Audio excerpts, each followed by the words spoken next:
What up, Pittsburgh Steel fans? Matty P with Shannon White for another series of global perspective content. Mate, how you doing? I'm doing great today. Just a beautiful day, and I said, well, I looked at the clock. I said, oh, it's time for us to talk some Steelers football. I love it. I love it. What a great way to kick off my Friday. And then as we cut it up and put all the videos out over the weekend for everyone. Look, Shannon, we had the Super Bowl. It would be remiss for me not to quickly ask you about the Super Bowl because I've got something funny I saw, which relates to the offseason as part of that. But, and I guess like a quick 30-second hit, what were your thoughts about the Super Bowl? Because I've had a lot of people around me in my life, whether it was at work or people, in Australia say, oh, that was a great Super Bowl. And I'm like, man, I just thought the first half was boring. But maybe that's just me. But I'd love to get your quick 30-second take on the Super Bowl and what fans should walk away with thinking about it. Well, the Super Bowl started really when the punt went off the blocker's foot, and Ray tried to recover it and he couldn't. Then, because people failed to realize the Chiefs had went 14 drives. Yep. Without scoring a touchdown. And, that was by far the longest streak of Mahomes' career. But once that happened, that gave new life to the Chiefs. And it kind of shook up the 49ers because they were in such control, even though you couldn't tell so much on the scoreboard. Well, then the Chiefs, I think they scored on 3 straight possessions. And it just, everything changed. And then Mahomes took over. I mean, you have to give the guy credit. He's the best quarterback. A franchise quarterback, to me, gets you to the big dance, and he wins. Yeah. That's why in the NFL right now, you could say you got Mahomes, you got Stafford, and you got an old Aaron Rodgers. And who else is still out there that can say, I've won the Super Bowl? Yeah. A lot of guys get you there. Some guys can't even get there. They might win MVPs, but they don't get to the Super Bowl. So I want a franchise quarterback. He's got to be able to win the big dance. And so Mahomes is a man. I mean, he stays calm, cool, and collected. He made the plays. His supporting cast was nowhere near as good this year as he's had in past years.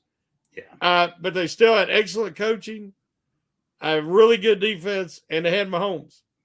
And I think I don't know what everybody else walked away with, but when I watched the game, I seen 2 teams that I thought were the best in their conference. I thought they played hard. They played clean. Which is interesting as well. I will just say, because in the post-match, one of the post-match interviews on ESPN, I was watching the ESPN telecast. We got Fox and ESPN here, but I like the ESPN one better because the ads that were coming through the channel that was doing the Fox ones here. One of the Chiefs players said that he felt the Ravens were the best team in the league this year. It was interesting. Which is interesting. I think the Chiefs were better, but I was just interested that he would actually say that after they won the Super Bowl. He was like, really realistically, like, we beat the Ravens, but they were the best team. I just was surprised that he said that. I've never heard a Super Bowl champion say that before like that. People are always just like, I'm the world champion, and but I was quite surprised to hear that. So who said it?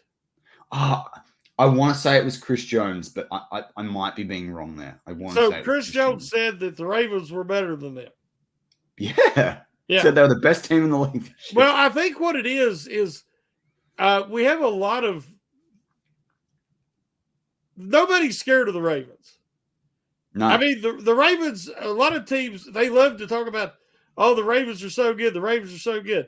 And they did. They won some big games this year against some top teams.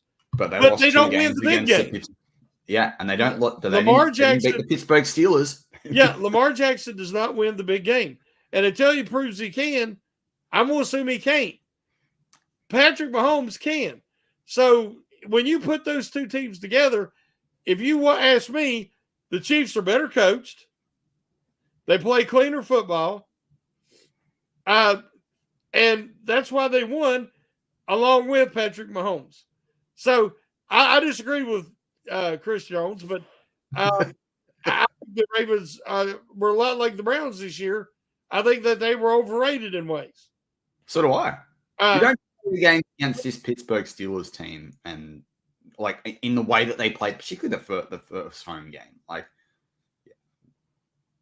to me, it's easy to say that when you're the champion and then you're trying to, he don't know where he might end up down the road too. So guys say things for ulterior motives. But I think when you watch the two teams, in my opinion, the Steelers are a ways off from being a true contender. Now I know that my buddies, the homies, disagree with me, and they think the Steelers are a player or two away, especially a quarterback. I disagree. These teams had no real obvious glaring weakness. The Steelers do. They had depth. They had guys. I mean, Greenlaw went out with that freak injury, and they had Burks to come in, and the other young man, I can't remember his name, and Feliciano or whatever. Yeah, and they played a solid game, and like I said, that freak turnover hitting that blocker's foot flipped everything. We don't know what would have happened if the game would have kept on going. I agree on the momentum. I completely agree with the momentum side of that. But you know to what? me, the Steelers have to strengthen the roster and get a quarterback, a potential franchise quarterback, when the opportunity presents itself. Now, it could be this offseason. It could be next offseason. It could be 3 years from now.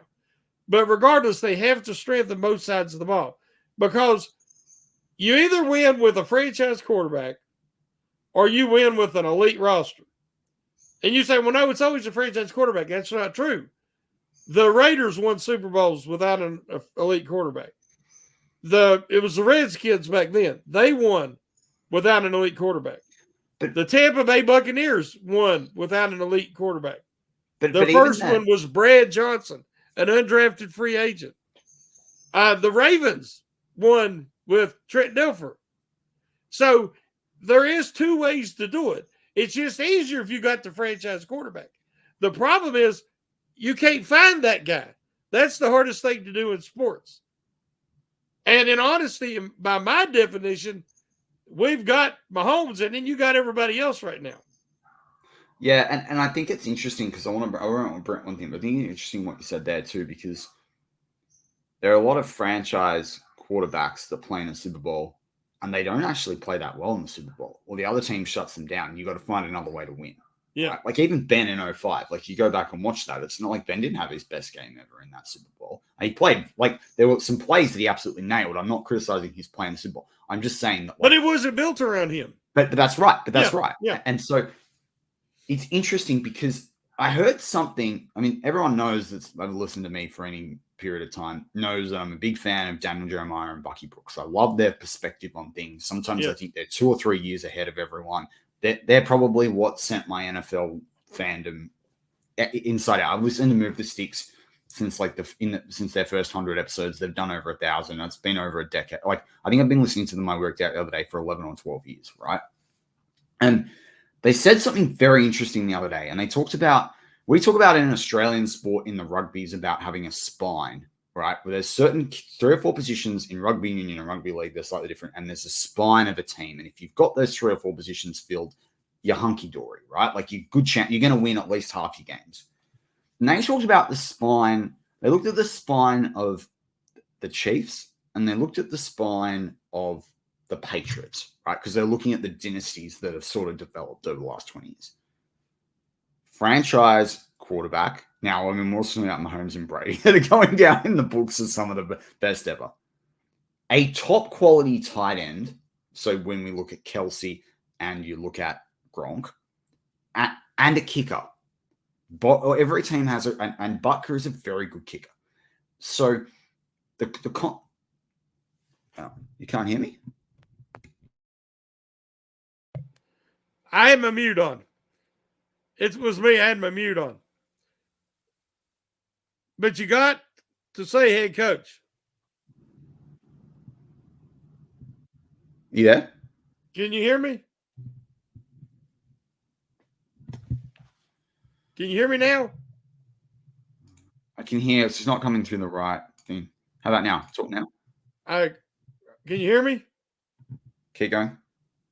I had my mute on. Oh, okay. Cool. Yeah, but I was saying is you got to say head coach. Well, I was about to go there next. Yeah, that was the next. I was going to say. So there's the three. I don't know. I'll figure that out. So they've got the kicker, they've got the tight end, and the kicker, and the tight end, you got Kelsey and Gronk, you got the quarterback, and you got the head coach. And they were the four things that they said. And I look at this, and I'm like, and particularly because they talked about the adjustments from Andy Reid, and they talked about how at halftime, Andy Reid went in there like they did in previous Super Bowls, and all the Chiefs players say Spags did adjustments on defense, and that helped them get a bit more, I guess, clutch. And the offense was about calming them down and getting them there, right? And the way he was describing it and the way that it happened, I was sitting there going, this sounds like what I can imagine it's like with Tomlin in there at halftime. Like, that's just how I feel. The amount of times the Steelers make adjustments, they come out of that. Then I think about it, and we have the kicker, right? Boswell's lights out, arguably, I think, up there with the best kickers in the league. If it wasn't for Justin Tucker, he'd be easily the best kicker in the AFC. Freiermuth, if you actually used him properly, as we saw in one game this year, couldn't be up there with the top 5 tight ends. So you've got 3 of the 4, right? And you've got guys like aliens in TJ Watt. So I agree with you that we are more than 3 or 4 pieces away from a Super Bowl. But if you get that quarterback, surely you're able to win a playoff game or 2.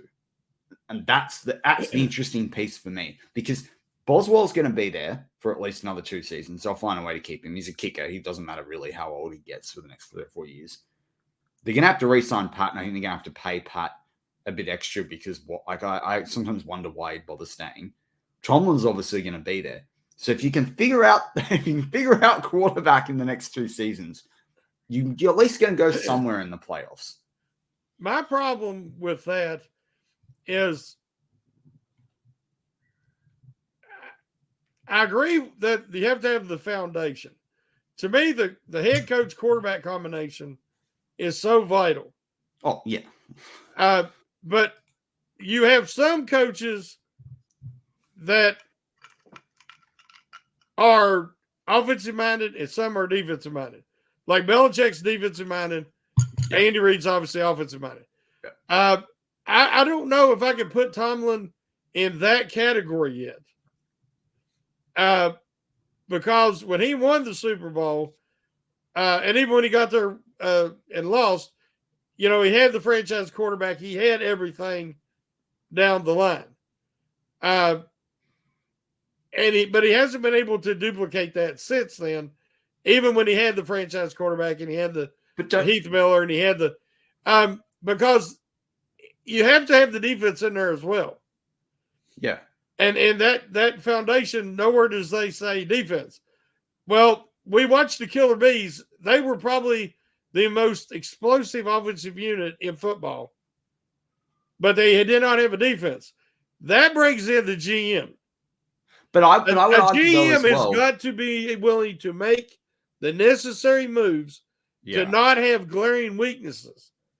All those teams that didn't win, they had bad injuries around the playoff times. I know there was other things, but they always had a weakness on defense because Colbert would not pull the trigger. Yep. And fill those needs. Yep. So even when we put that list together, you got to have GM in there as well, because Colbert let the Steelers down during that last decade. Yeah, I think what they didn't talk about is the points element, and I think that's the bit that I took away with it.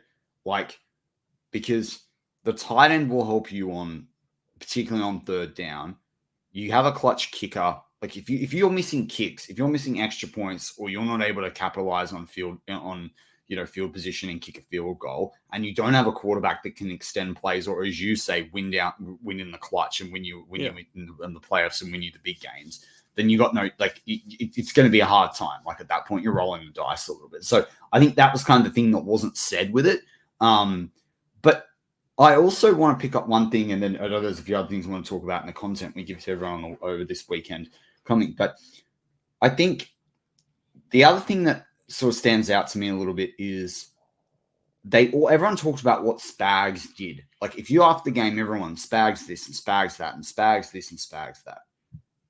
I want to hear that sort of language from the Steelers from now on. I want, and that's going to take work. But obviously, Mike Tomlin, we've said, is more defensive head coach, right? And I'm not the biggest fan of Terrell Austin. I'm not. I don't care what anyone says. I'm not going to sit here and hate that he got re-signed. But I'm not that much of a fan of him. He could come or go. I don't really give a stuff, right? But I want to hear this season after big games or games when the Steelers have come back. I want it from a loss that, they probably deserved. I want to hear Artie Smith did boom, boom, boom, boom, boom, right? Because that will tell me that this team is evolving. Like we talk about Mike Tomlin, look at some of the DCs and the OCs he's had in there, like Haley, etc. Right? He cannot do everything. Like if we're thinking about a business, a CEO does not do everything. There's a CFO, there's a CIO looking after the IT, all these different things. If we look at a government, there's obviously, you guys we call them ministers in the Westminster system in the Commonwealth countries, but you guys, have, treasury secretaries and a foreign, foreign secretary and all this sort of stuff. Like the Steelers, it cannot all be on Mike Tomlin all the time. And you've talked about it more than anyone about spending money on coaching. That is the one thing they can do that's not a salary cap, right? And I forgot to, when you've said it, I forgot to bring up, I actually did an article on Behind the Steel Curtain when we were all with them. I did an article about 3 years ago where I actually wrote there should be a salary cap for coaches, because if there was a salary cap for coaches, my argument was there should be to make it fair with the teams. But if there was, then maybe the Steelers would spend the money and actually they'd look bad. You know what I mean?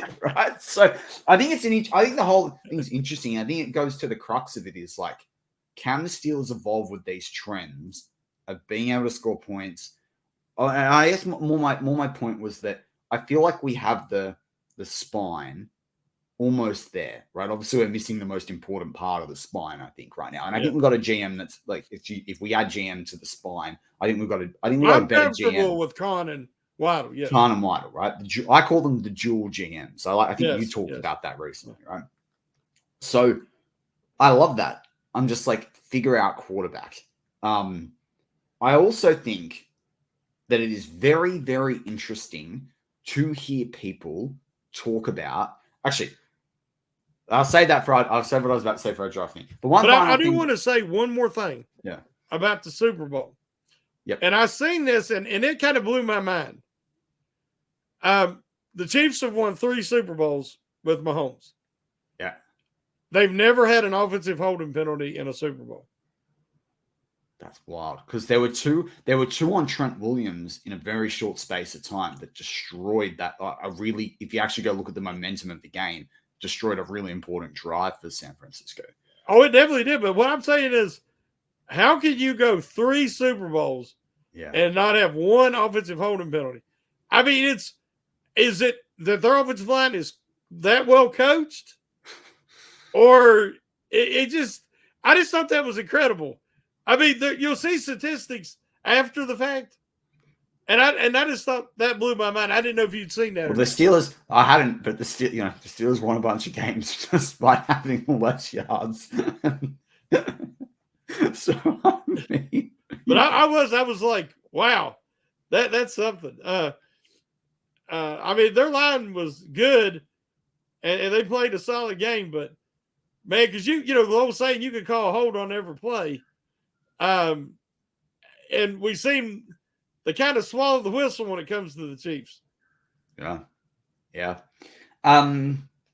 Well, the only other thing I wanted to wrap up with our Super Bowl content for this weekend's content is I just wanted to say thoughts go out to everyone in the Kansas City community after what happened at the celebration parade. Definitely reverberated around the world. So as an NFL fan base, it is an NFL community. We definitely give our thoughts out. Terrible loss of life there and injuries, and obviously pretty traumatic experience. So I think, thoughts definitely go out to the KC community right now, because, there are things in life, a life is bigger than football, and it was just pretty sad to see. So thoughts go out to them. Awesome to chat with my man, Shannon White. As always, go Steelers.